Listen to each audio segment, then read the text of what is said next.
Vía Panamericana.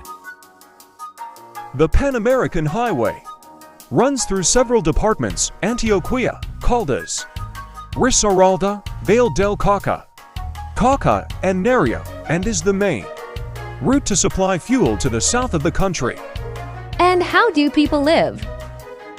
By affecting the transportation, the people will no longer receive the same conditions as before. People who do not have contact with other distributors. After the suspension of normal traffic on this route, the price of potatoes would increase by almost 50 to 60%. As a result, the load of this agricultural product would reach a value of around 360,000 pesos. Since the collapse of the Pan-American Highway, the sector has kept cut off with the entire southwest part of the country.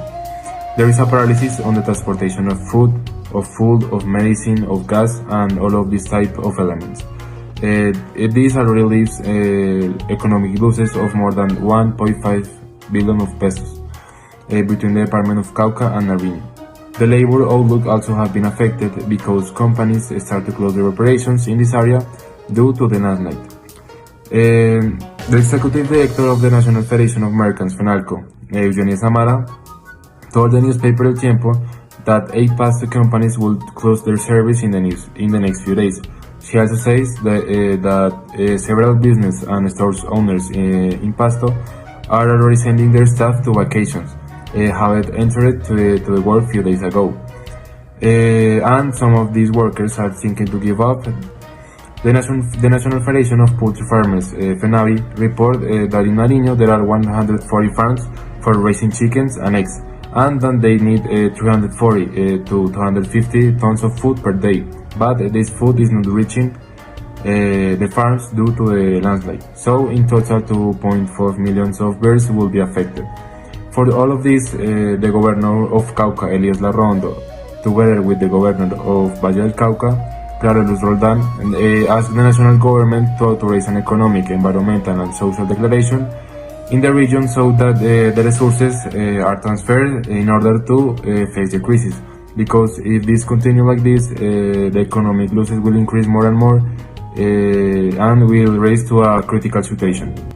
So, moving on to the last part of this documentary, we're going to talk about how the transportation sector has been affected by all these problems all over the country. So, in a rural sector like the one I'm right now, the Via Panamericana collapsed, leaving lots of buses and trucks stopped completely.